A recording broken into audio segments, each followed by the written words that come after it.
আজকের ক্লাসটি হলো অষ্টম শ্রেণীর গণিত বইয়ের 4.2 এর 15 নম্বর অঙ্ক। এখানে বলছে সূত্রের সাহায্যে গুণ করো। অঙ্কটা খুবই সহজ। এখানে দেওয়া আছে a square plus b square, এটাকে আমরা a ধরবো আর এটাকে আমরা b ধরবো। হলো কি a প্লাস b, এটা যা আছে আমরা তাই লিখবো। এখানে a টু দি পাওয়ার 4 আছে, এটাকে আমরা ভাঙিয়ে এভাবে লিখতে পারি a টু স্কয়ার আবার স্কয়ার, তাহলে a টু দি পাওয়ার 4 হয়ে যাবে। অর্থাৎ যেহেতু এটা a, তাই a টু দি পাওয়ার 4 কে আমরা এর মতো করে ভাঙিয়ে নিলাম। এবারে এখানে যা আছে তাই থাকবে, এটাকেও আমরা ভাঙিয়ে নিব এখন লক্ষ্য করো তো a প্লাস b মানে স্কয়ার সহগ a, এখানে b স্কয়ার সহগ b, a plus b into a square minus ab plus b square.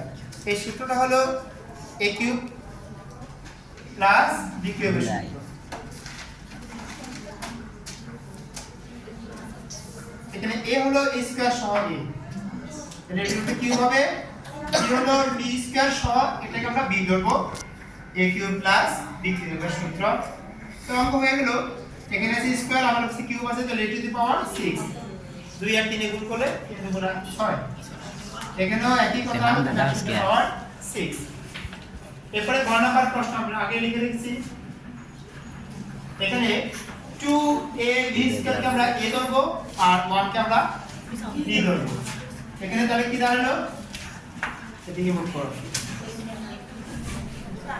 এটা হলো a আর 1 হলো b। তাহলে এবার এটাকে আমরা ভাঙিয়ে দেব এর মধ্যে করে, 2ab স্কয়ার কে আমরা হোল স্কয়ার দেই, দেখি মিলে কিনা। এতলে 2b স্কয়ার দিলে 2 দুগুণা 4, এর উপরে স্কয়ার আছে, এই যে এর উপরে স্কয়ার মিলছে, b এর উপরে b to the power 4 b square আবার স্কয়ার আছে, তাহলে b টু দি পাওয়ার 4 মিলে গেছে। এরপর কি দাঁড়ালো, প্লাস ab, এটা হলো a, b হলো 1 1 দেওয়ার প্রয়োজন নেই, plus b square a minus b। এখানে 2ab স্কয়ার কে আমরা a ধরবো, এখানে পুরোটাই হলো a, 2ab স্কয়ার কে আমরা a ধরবো, এটুকু পুরোটাই a,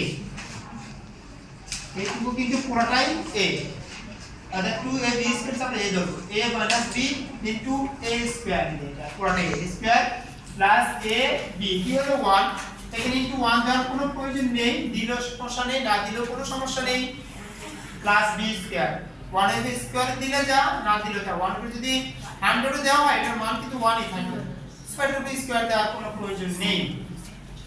আচ্ছা, এটা সূত্র কি, যেহেতু এটা মাইনাস, এটা হলো a cube minus b cube, এটা হলো a, এটা কি কিউব হবে, a cube minus b cube. 1 এর কিউব দেওয়ার কোনো প্রয়োজন নাই, কারণ 1 এর পাওয়ার যতই দেওয়া হোক না কেন এটা 1 1 ই থাকবে। 1 এর যদি পাওয়ার 5 দাও এটা মান 1 ই থাকবে, মানে 1 5 বার গুণ দিলে তো 1 ই হবে, 1 ইনটু 1 ইনটু 1 ইনটু 1 যতই বার গুণ হোক না কেন মান 1 ই থাকে, তাই 1 এর কিউব দেওয়ার কোনো যুক্তিকতা নেই। আচ্ছা, তাহলে তো আমাদের অঙ্ক শেষ। 2b কিউব মানে 2 3 বার গুণ, 2 গুণ 2 গুণ 2 অর্থাৎ 8। এর পরে কি আছে, কিউব, b স্কয়ার আছে আবার কিউব আছে, তাহলে b টু দি পাওয়ার 6, 3 আর 2 গুণ করে 3 গুণ 6 মাইনাস 1। এটা থেকে আর প্রয়োজন নেই, এই পর্যন্ত শেষ। তাহলে 4.2 এর 15 নম্বর অঙ্কের ক এবং খ আমরা পড়লাম, বাকিগুলো এভাবেই হলো, এভাবেই থাকবে। তোমার কি প্রশ্ন বলো, আমার একটা লাইক থাকো, এটা তো ওদের কাছে দরকার, তো তোমার ভুল হয়েছে।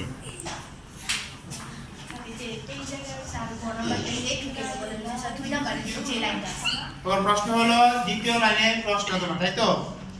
আমি এটা কি অঙ্ক করার পরে বোঝানোর জন্য আবার এটা মার্ক করেছি, মানে এটা হলো a, 2ab স্কয়ারকে আমরা a ধরেছি, এজন্য মার্ক করেছি। ওকে, আর কিছু না,